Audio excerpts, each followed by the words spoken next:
instructions on this page. If you have any questions, please follow the instructions, and we'll start the actual broadcast in about a minute or two. So I'll give you a couple of times to get familiar and ready, and then we'll go from there.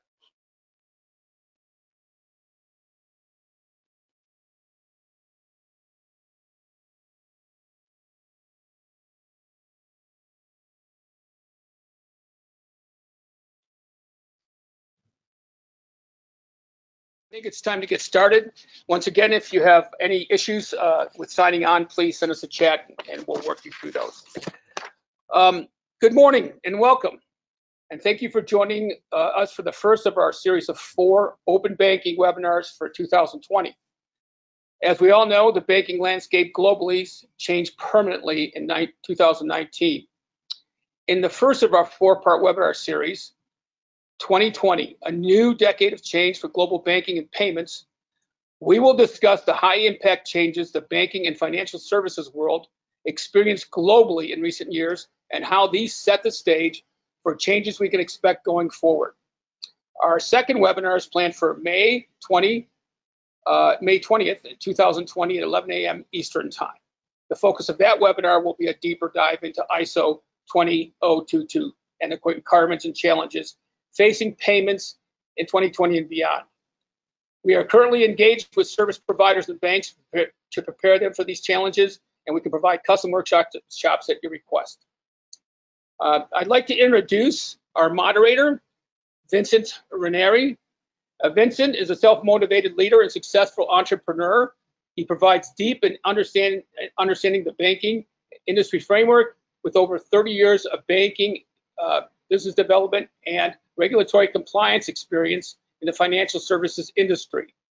With proficiency in automation of financial regulatory reporting and firsthand experience of its impact on technology and operations within the financial industry, Vincent enjoys a successful career in business development, strategic planning, and implementations of a variety of software solutions across the globe. Our speakers today, first, Biju Suresh Babu. Biju is the Managing Director of Banking and Financial Services for Fiorano Software. Biju is an experienced senior executive and natural leader with over 20 years experience in IT and digital transformation across the globe. As Managing Director for Banking and Financial Services with Fiorano, Biju leads Fiorano's initiatives and product strategy and next generation banking globally, covering the areas of open banking and PSD2, financial APIs, ISO 20022, composable banking, and API banking. Our second speaker is Barry Tucker, and Barry is the Chief Product Officer of iSoftware for Banks. Barry joined iSoftware for Banks in January of 2018 as the Chief Product Officer and the Global Head of Product Management. With over 45 years in the banking industry, Barry is a recognized expert in wholesale banking, a strong, energetic leader and manager, and a key resource on operations and systems-related projects for global banks and software firms. Barry is fully engaged with the banking community and with a number of clients, providing workshops and preparing them for the challenges ahead. Without any further delay, I'd like to introduce Vincent. Vincent, please take it from here. Thank you. Thank you, Tom, for the introduction, and we're looking forward to getting this webinar underway. At this time, we would like to start with Barry giving us an update on what's going on, and then it'll be followed by Biju. Once that's completed, then we'll get into questions and take it from there. Barry? Good morning, all, and thank you. The introduction of domestic and real-time payments schemes globally has forever changed the batch processing paradigm. Traditional transaction processing is no longer acceptable when the complete end-to-end processing time needs to be completed in as little as 5 seconds. This has introduced the need for stand-in processing to cover system downtime and outages. Open banking and API initiatives globally are introducing new participants and security issues. In Europe, the implementation of PSD2 and the General Data Protection Regulations are introducing new regulatory and reporting requirements. Swift GPI requires the participants to trace, track, and report on transactions through their entire lifecycle and the correspondent banking chain. Many of these new initiatives are based on ISO 20022 standards. The enriched data format introduces the need for message and payment transformation to and from the legacy systems and applications. At the same time, this enriched data provides new data elements for enhanced customer and regulatory reporting. Geopolitical events such as Brexit are affecting day-to-day operations and changing the regulatory reporting requirements. New entrants into the correspondent banking networks such as Ripple and Libra present alternative payment methods of payment and new clearing and settlement mechanisms. New industry initiatives such as blockchain, cryptocurrencies, artificial intelligence are challenging traditional banks' operations, policies, and procedures. Payments. So truly, this is now an issue of what I choose to call a perfect storm. You have to be able to take a look at the impact and the implications of all of these new initiatives or ongoing initiatives. And not only that, you have to take a look at the new storm threats that are out there on the horizon. Things like cloud computing, things like digital and cryptocurrencies, things like cross-border real-time payments. All of these things are colliding with each other, and you have to be able to look forward and to be able to plan for the impacts and the implications, all the while doing your day-to-day activities. The length of the day is going to be with the advent of real-time payments. You're looking at a day of 7 by 24 by 365 processing. Your traditional legacy batch systems can't cope with that. You'd have to take a look at the impact of the General Data Protection Regulations, the California Consumer Protection Act, now here in the U.S. So what started in Europe is now beginning to make inroads here in the United States. The advent of artificial intelligence and machine learning is really changing the whole way that you're looking at payments processing, transaction investigations, and again, real-time payments. Lastly, there's a liquidity impact to all of this as you take a look at monitoring and managing your liquidity as well as your regulatory compliance issues on a 24 by 7 by 365. What I'd like to do at this point is to turn it over to Biju for kind of a more deeper dive into some of this and really take a look at some of the key drivers. Biju? Thank you, Barry. I think you kind of opened that really well. My name is Biju. Good morning, everybody. I'm from Fiorano. I'm normally based in London. Most of what I'd like to speak about today are based on things we are seeing in the market, right? And I think we're at a very interesting point of time in the banking world. We're seeing pressure unlike ever before on costs, and there's a whole lot of things happening on the tech side, like Barry also mentioned. But what I'd really like to focus on are a couple of key drivers that Fiorano is really, really involved with in terms of helping banks adapt to and get competitive in the new changing world of what banking looks like. Those three areas are really, first, I'd say, open banking, which has been driven in Europe mostly through a regulation called PSD2. And that's a big, big change because what we are seeing here is traditionally safeguarded data sets that banks have always been able to own / manage are suddenly having to share that with competitors. That's a big, big challenge.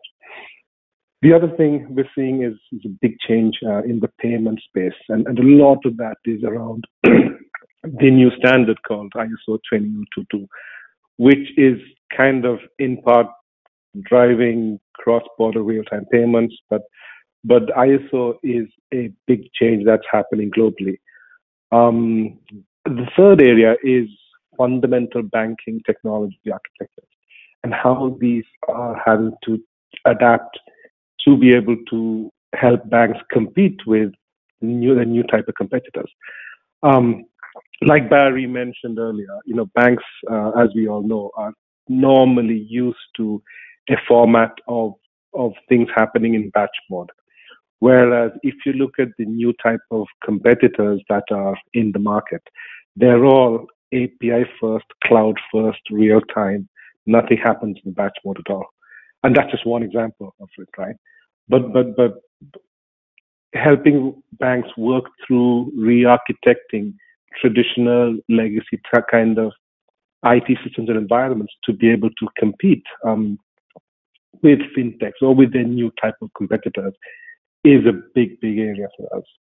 So, I mean, those are mostly the things I'd like to talk about. And for Fiorano, just sorry, Tom, if you don't mind going back for one moment.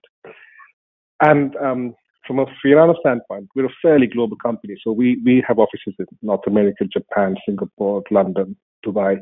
It's very interesting to kind of be in that space because we're seeing different types of initiatives start in different countries. So UK and Europe has taken the lead with open banking. And we're seeing some of the East begin to follow what London and Europe has done. At the same time, in terms of things like ISO 20022 adoption, we're seeing some of those things being led by banks in the East. So it's really interesting. I think we're kind of in a good place to be able to get in early in a lot of these new initiatives that the world is kind of taking on in banking and bring some of those benefits to customers all over the world. So it's all good. I think that's a quick introduction from me. Thank you. Vinny? Thank you there, Biju. So we have a few questions here, and probably start off, Biju, with the first one where you can respond to, and then turn it over to Barry.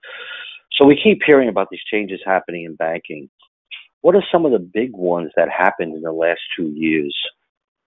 Can you fill us in on that, please? Absolutely. And maybe I can take that first. Thanks, Vinny. So there's been cost pressure as always, right? Cost pressure is increasing all the time. We've just taken some, screenshots, well, actually clippings from recent articles. And I mean, we're not trying to pinpoint HSBC, but it's quite sad to see two, almost one after the other big rounds of cuts because of major cost cutting. But pressure is all over the place. It's everywhere. Cost pressure is all over the world. Every bank, every traditional bank is up against this. This is a big driver. In the UK, as an example, we've got your standard traditional banks.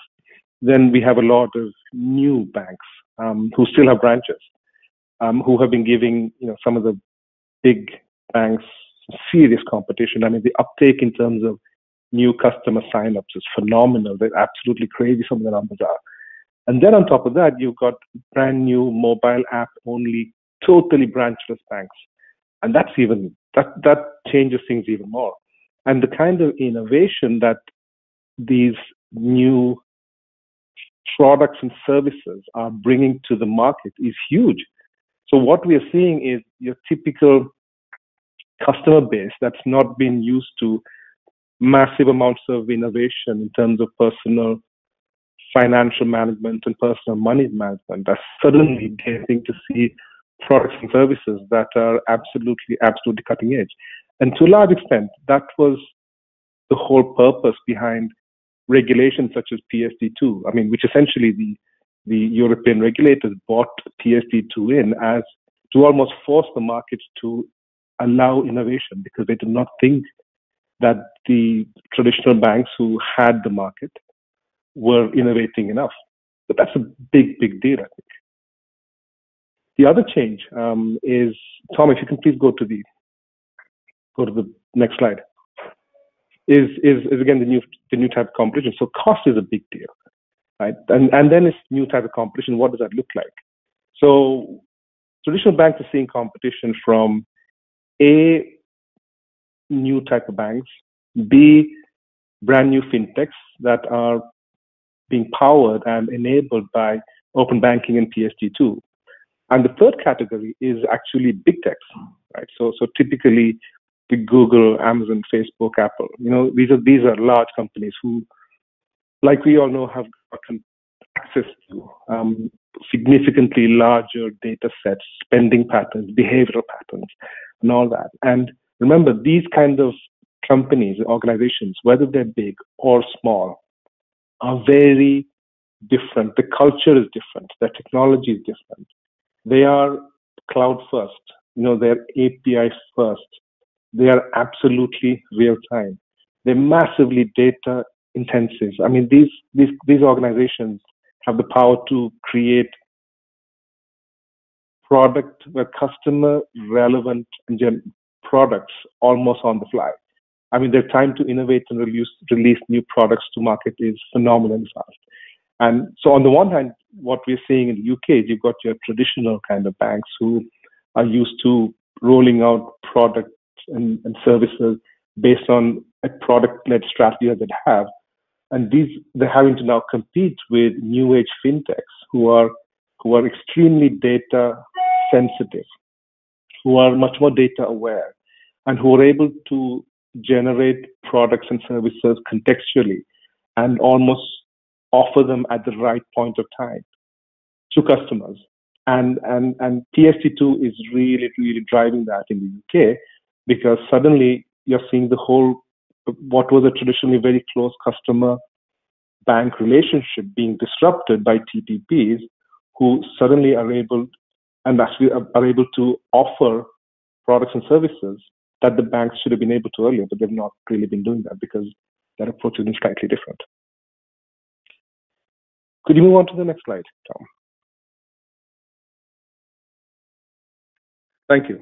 And this is something I really want to talk a bit about. And so in the European Economic Area, we now, as a result of PSD2, 260 third-party providers registered.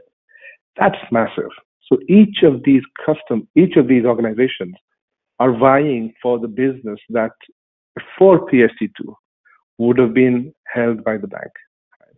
And from a PSD2 open banking standpoint, there's broadly two categories of organizations.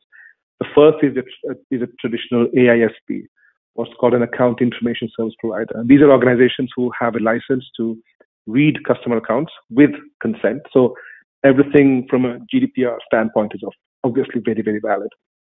But what they can do is read those customer accounts and analyze, provide insights, and offer different products and services based on what they know and what they're learning. A PISP, on the other hand, typically they have all the privileges that an AISP has, but in addition, they also have the power to initiate a payment out of a customer's account. So when these two combine together, becomes incredibly powerful. And going back to our earlier point in terms of what has changed is a big, big threat to the banks. What I'd like to kind of go on to now is our next slide, Tom, please. What I've done here is we've kind of taken a snapshot of the current lay of the land in Europe right now. So this is from a TPP study by a company called Consensus in Europe. And this is as recent as January 15th. So it's fairly current. But this shows you a breakup of TPPs across Europe. The green column shows TPPs registered in specific home countries. And that totals up to 260. The blue on top of that shows TPPs who who are actually set up in a specific home country, but have passported into a different host country and have permissions to operate. So if you look at UK, it says Great Britain there, but we have 122 TPPs registered in the UK, but there's 168 TPPs actually offering services. So the difference, the delta, are TPPs who are not registered in the UK, but actually who have passported in and offering services. But this is a big deal, right? I mean, the numbers have been increasing steadily, but it's got to a stage where the banks are kind of taking it very, very seriously.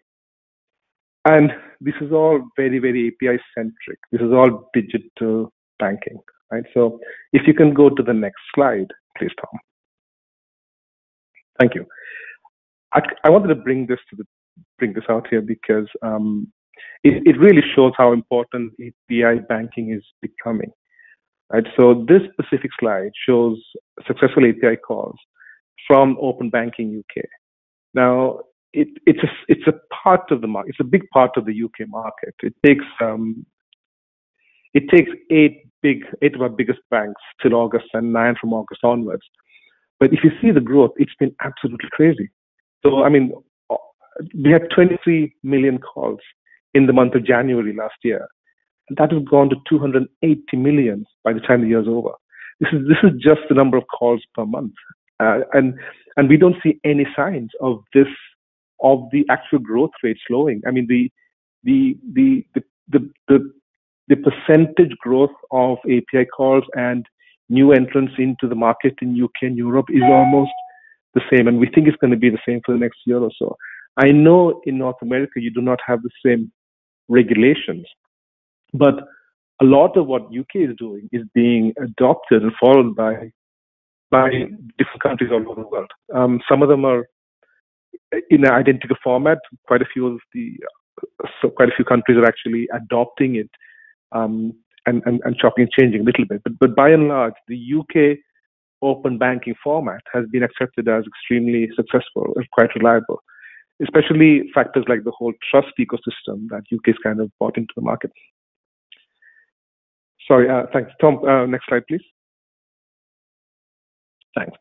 And for the time being, this is the last of my initial slides. Right. So we spoke about the different types of third-party providers in the market that open banking is opening up to. And this slide kind of shows you a good indication of what that looks like. So just one thing to please remember is the fact that, or note is the fact that the chart starts at 93%. So it's not a really even distribution of AISPs, who are account information service providers, versus PISPs, who are the bits in orange. So the typical average is still more than 95% of monthly calls are still from AISPs. The PISP market has started, and we think we're going to see. So we already are seeing, a lot of innovation in that space. But I just want to kind of leave this slide with you as an end to my first point about what's changing in the market. Vincent, I think back to you now. Thank you for that, Biju. Barry, you want to add to your points of view on that? Yeah, it's interesting. I'm going to focus more on the payments landscape. The whole landscape's changing. New methods of payment, new methods of receipt are now reality. You talk about where we've come in the last 2 years. New message and message formats and standards. They're rapidly becoming the new way to map and track payments and messages. As Biju just got done talking about, open banking and the APIs, have changed the way that financial institutions deal with their customers and, quite frankly, their customers' representatives. And this new 7x24 by 365 system and application availability, really, it's requiring banks to take a look at their current processing policies and procedures and to get ready for this. And at the same time, new rules and regulations have changed the way the customers' data has to be protected.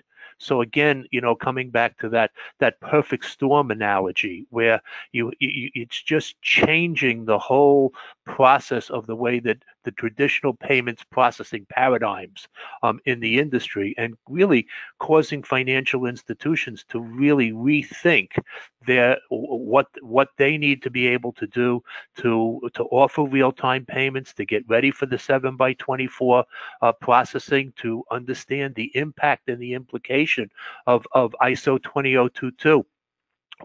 In another recent webinar, it was pointed out that there could be up to 20 different internal systems that have to be modified or changed or transformed, if you would, to be able to accept this ISO 20022 format.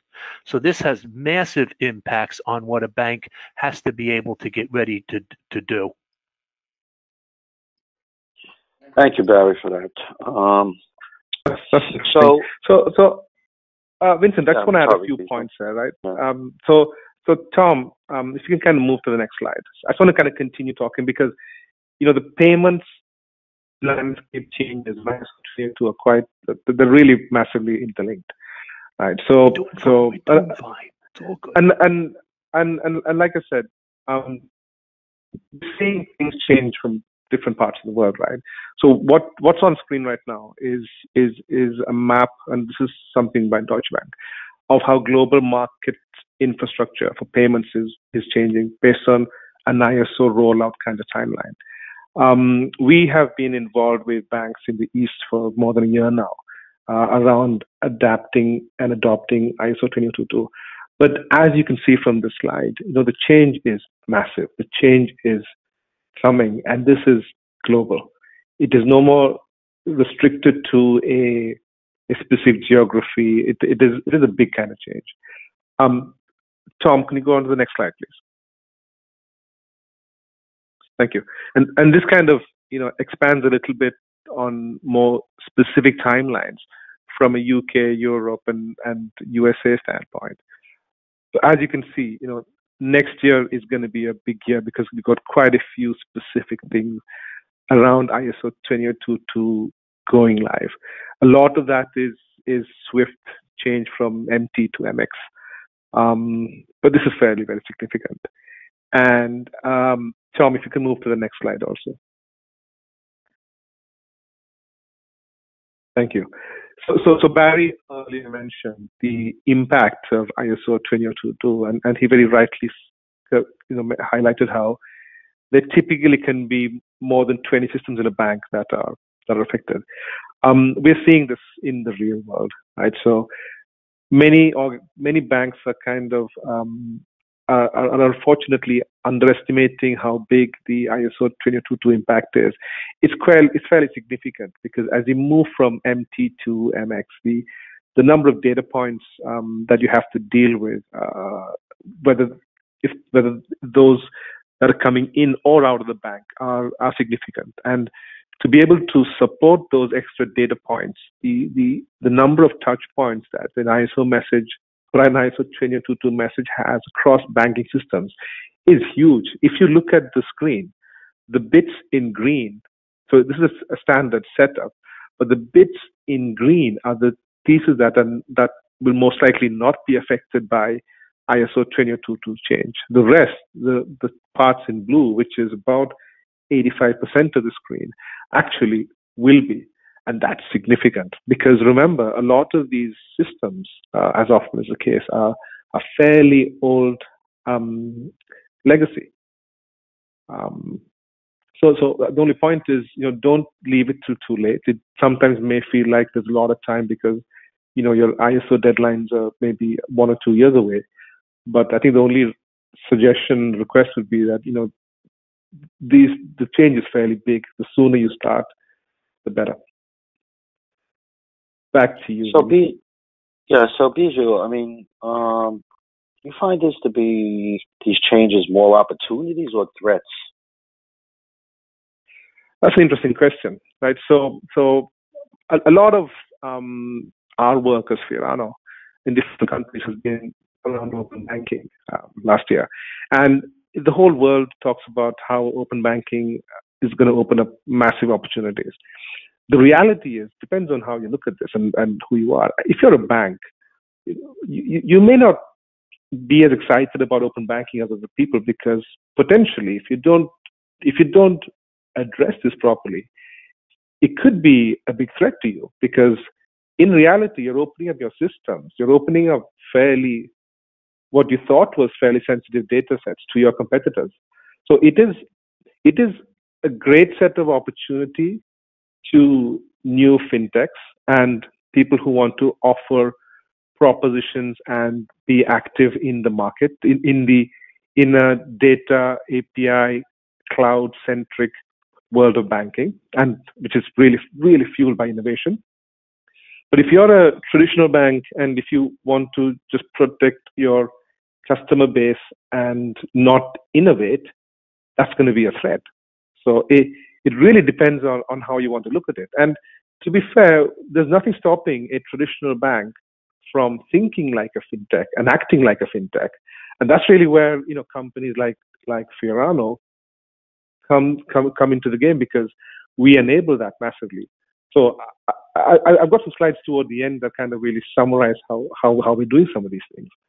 But it is, if a bank, it's a great opportunity for traditional banks to relook at their systems and IT and architectures, and really have a hard look at how these systems and architectures are going to support the bank for the next 10 years in terms of their ability to then generate and create data-driven products and services at speed.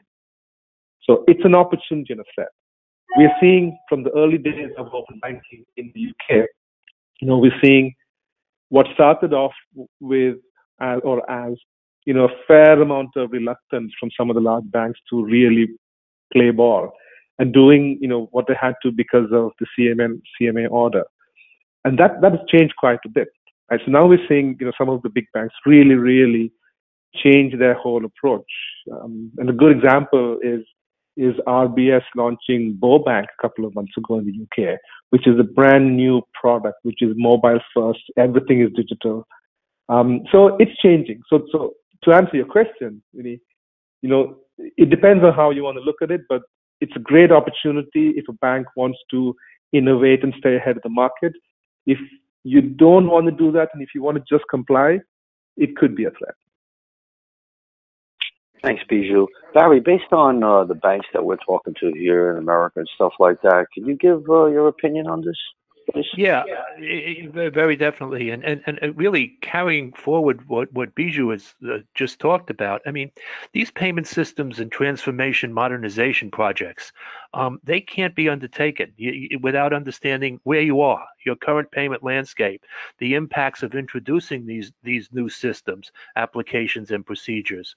And you really need a clear vision of the goals and objectives and timeframes for these initiatives.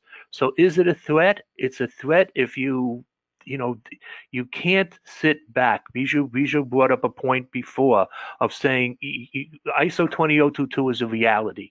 It may be, depending upon your geography, a year or 2 or 3 down the road, but it's coming and its impacts are clear.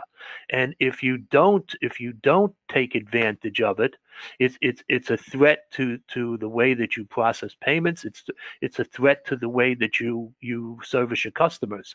The opportunity comes in taking advantage of these new technologies, being able to integrate them into your legacy systems and provide a higher level of customer service. Thanks, Barry. Thank you. So, Biju, based on this, can you just give us an idea of what's been happening in particular outside of the U.S.? Maybe a quick summary on that. Absolutely. So what we've got on the slide now is a microservices banking slide on screen, and this is quite relevant because we all know fintech, big tech are cloud first, API centric, and they're massively agile. And like we've been discussing, that is not the case with traditional banks. So traditional banks have got a lot of systems, like you can see at the bottom of the screen, like core banking and other backend systems that are not exactly real time always. And in many cases, these systems have been running for years and years. What we call legacy. For a bank to be able to adapt and compete in the new market against fintechs and competitors who are agile, data first, cloud first, API first, they need technology infrastructure to be as flexible. Quite often, we are seeing situations where a bank would have the will to change, the will to adopt, but even when they want to do that, they get let down by legacy environments that just do not play ball. That's where we're seeing this big shift happening in terms of the way banks are adopting a microservices-centric architecture that gives them scale, it gives them access, it gives them the benefits of the cloud. And on the one hand, there's There are organizations, so core banking environments themselves are changing to be microservice centric. But what we are seeing is a lot of organizations who are trying to retain, the good bits that they have working well, the bits that they've had, honed over the last 3 decades and years, and that actually supports the core systems. And being able to plug in layers on top of that essentially help a bank microservice enable a traditional legacy non-real-time core. So most of our work is about taking a a legacy environment that's not really real-time, and wrapping Fiorano around that to be able to publish next-generation banking microservices with the right security models, but essentially in a format that lets us publish those back-end features and functions that are in legacy as new age endpoints into cloud, and it's not even a hybrid anymore, right? So now everyone's doing multi-cloud because you want to, different cloud providers give you different benefits. So essentially what we're seeing is banks want to be able to leverage benefits of multiple cloud platforms. And what we are doing is really, playing in that space to plug into legacy and essentially help a bank utilize multiple clouds, as you can see on the screen. And a good example of that is open banking. Tom, can you move to the next slide, please? Great. So if you look on the left side, no, sorry, Tom, previous one. Right, so thanks. So if you look at the, Tom, no, perfect, thank you. So if you look at the extreme left side under Azure, this is a great example of things we're doing. So we've been working very closely with Microsoft, and we've actually ported the Fiorano PSD2 open banking stack onto the Azure marketplace. What that brings to our customers is something very powerful. Traditionally, banks in the UK have spent millions of pounds on open banking and PSD2 journeys. A lot of that was because UK took a bit of a lead in terms of global timeline. So we took we did a few things early on, and a lot of time, money was spent in figuring out how to do things. Now for the rest of the world, there are the advantages of being able to look at learnings from the UK and adopt what is relevant. But essentially what you see here is an example of how with Fiorano, we're able to plug into a legacy banking environment, microservice enable legacy systems, right? And essentially publish something like PSD2 APIs as a microservice in any cloud you want. This kind of an architecture, I know slides look good, right? But quite often we are able to do in a fraction of the time deployments that a lot of our large competitors would require. I mean, we've taken a bank here in London live with PSD2 in 3 months, and similar time, to reach the same stages with some of our competitors would have been 12.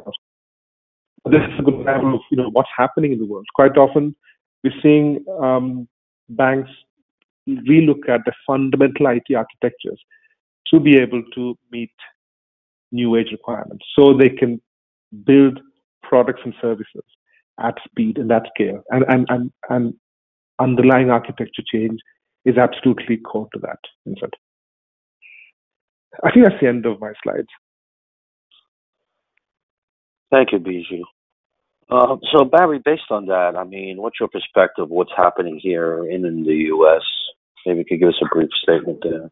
Yeah. If you really take a look at just the way that things have changed in North America, talking about what the clearinghouse has done and their work with bringing that their real-time payment system up to date, or online rather. Sorry, and recently, they just increased their limits from 25,000 to 100,000. So they're just way ahead of the curve. If you take a look now, the Fed has their Fed Now initiative. They're taking a look at what are the impacts and the implications of introducing two bits to it, 7x24 processing and a faster payments service, or real-time payments service, if you would. I mean, so you really need to stay actively engaged with a number of the organizations that are out there. I mean, we certainly participate in the U.S. Faster Payments Council. We're intimately involved in the Bankers Association for Finance and Trade. But really what you have to be, and then lastly, or not, is just the whole impact of ISO 20022 and what the Fed is doing, what the clearinghouse is doing, what our friends up in Payments Canada are doing, and really taking a look at, well, again, keep coming back to some recurring themes here of really the impact and the implications of this, and really helping a bank understand what it is to be able, they're going to need to do to transform and modernize their services in order to continue to service their customers. Thanks for that update, Barry. So, Barry, I'm going to start with you, Barry, then we'll turn it to Biju. But I know that you referred to this perfect storm. I know it's raining here in New York, but I don't think it's the perfect storm here. But can you give us an idea of what that storm looks like, please? Well, it is, as we've talked about before, it's really the bringing together of all of these new initiatives, and really what a bank or a financial institution has to be able to take a look at. And when they're considering a payments and modernization project, I mean, they really need to talk to all of their system stakeholders, their users, understand the present issues and concerns that they're going up against, and what their business and functional requirements are. They need to understand that before they begin to take a look at these, they take a lot of factors into consideration: the age and limitations of their present applications, the ongoing cost of maintenance of these systems, and the need for impact and the impact for introducing this new feature functionality, all at the same time, by being able to comply and continue to meet the existing regulatory and compliance mandates and reporting requirements. So again, coming back to that perfect storm analogy, you just have a confluence of all of these different processing factors, all coming together at a time where they're not really yet clearly defined here, and especially in the U.S. Yes, real-time, the clearinghouse has their real-time payment system. The Fed is embarking on, their investigation of what it's going to take. But before, and at the same time, they're introducing the change to the ISO 20022 format and extending the day. So they're adding a new ACH settlement cycle. They're talking about extending the Fed day. And all of this has an impact and an implication to what a bank has to be able to do to be able to take and process payments on behalf of their customers. Thanks, Barry. Yeah. Biju, do you want to add to that, please? I think, yeah, I probably come and kind of talk around the slide. So everything Barry said is absolutely spot on. The reality is competition looks different. Right? Costs are increasing. Your competitors have very different cost structure, which is really a fraction of what traditional banks have, and they're much more agile and they're much faster. So from my standpoint, from what we're seeing, traditional banks need agility and speed on their side. They need to improve digital maturity, and that's critical success. As much as culture is a big thing that needs to change, so is fundamental underlying architecture that in many cases has not changed for years and years and years.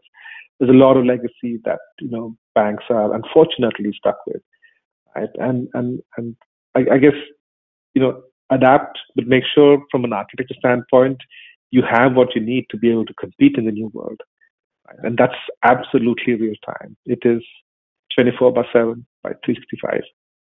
It's API first. It's cloud first. It's extremely agile, and it's very, very data intensive. That's probably where I'd leave it with. Thanks. Based on that, Barry, you want to just give a quick weather report, and then we'll turn this back to Tom. Yeah, I get. Yeah, thanks, Vinny.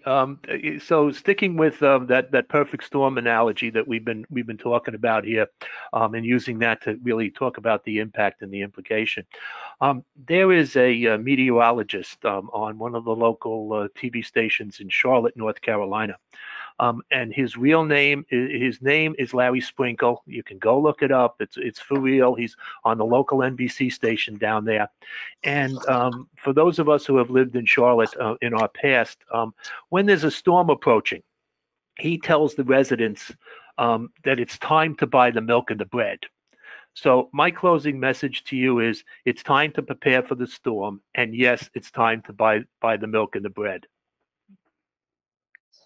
Thanks for that information, Barry. Tom, we bring it back to you. Well, first, thank you very much, Barry, Vincent, and Biju, for your comments and your insight. Just basically, for those of you who are may not be aware, we have recorded this event, so you can go to either IS4 Banks and get download the recording, or to Fiorano software. Please join us in our next webinar, which will be May 20th at 11 a.m. And that's going to be really focusing on a deeper dive on payments. If you need to contact any of us, here is our contact information before you, and our company information as well. So again, thank you for attending, and thank all of you for your inputs. That's the end of the webinar.